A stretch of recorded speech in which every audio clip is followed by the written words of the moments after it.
Comment diminuer le temps de travail en salle de musculation tout en augmentant les bénéfices?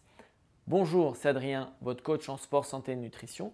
Aujourd'hui, dans cette nouvelle vidéo, nous allons voir comment diminuer le temps d'un entraînement en renforcement musculaire en musculation tout en augmentant les bénéfices. Donc, avant de vous dévoiler ce secret qui est hallucinant et que peu de personnes connaissent, notamment en salle de musculation, je vois très peu de personnes le faire. N'hésitez pas à cliquer sur le bouton s'abonner en dessous de la vidéo pour recevoir les dernières notifications de la chaîne YouTube. Alors, quel est le secret? Donc, plusieurs études scientifiques l'ont démontré et l'ont redémontré tellement que les résultats étaient hallucinants. Donc, la dernière étude remonte en 2000. L'étude est très simple. L'équipe scientifique ont pris un panel de personnes et l'ont divisé en deux groupes. Donc, les deux groupes effectuaient les mêmes exercices. Exercices sur des groupes musculaires avec le développé couché, tirage nuque, presse, etc. Le premier groupe effectuait une seule série et le deuxième groupe effectuait 3 séries, voire plus.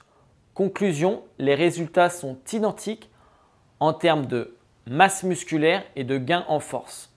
Alors la question qu'on peut se poser, pourquoi une seule série suffit? La réponse est simple. Si la dernière répétition est difficile, voire incomplète, cela semble suffisant pour enclencher un stress à l'organisme qui enclenche un processus d'adaptation. Plusieurs adaptations s'effectuent au sein de l'organisme, au niveau de la coordination, au niveau de la synthèse de protéines musculaires, au niveau du système nerveux. Plusieurs adaptations donc sont effectuées. Donc il n'y a plus d'excuses, je n'ai pas le temps de faire tel ou tel exercice ou je n'ai pas le temps à cause de mon emploi du temps. Non, les résultats sont clairs. Une seule répétition permet à l'organisme de s'adapter et d'augmenter sa masse musculaire et ses gains en force. De plus, je vous conseille de travailler en circuit training, travailler en une seule série, donc en augmentant le nombre de répétitions.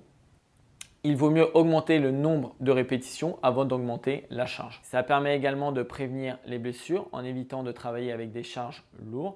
Il vaut mieux travailler avec des charges légères et d'augmenter le nombre de répétitions plutôt que de travailler en charge lourde qui peut être contraignant au niveau des articulations. Si on fait une synthèse de ces données physiologiques, ça permet, vous pouvez réaliser un court entraînement. Après un court échauffement, vous pouvez réaliser une seule série pour chaque machine. Pas mal, non? Je gagne un temps précieux sur mon entraînement, mais l'idée, c'est de réinvestir son temps en travaillant régulièrement, tous les 2 jours ou voire tous les jours. Donc, si on synthétise ces dernières données physiologiques, on constate que 1. Je gagne du temps sur mon entraînement. 2. Ça permet de préserver les articulations en travaillant moins lourd. 3. Ça permet de varier plus facilement les exercices. Voilà pour ce secret bien gardé ou en tout cas très peu communiqué dans les salles de remise en forme. Je vois beaucoup de personnes qui restent 2-3 heures tous les 2 jours dans une salle de musculation avec très peu de résultats. Non, il faut travailler de manière intelligente. Voilà pour aujourd'hui. N'hésitez pas à cliquer sur le bouton j'aime si vous avez aimé cette vidéo. Je vous dis à très vite dans une prochaine vidéo. Ciao!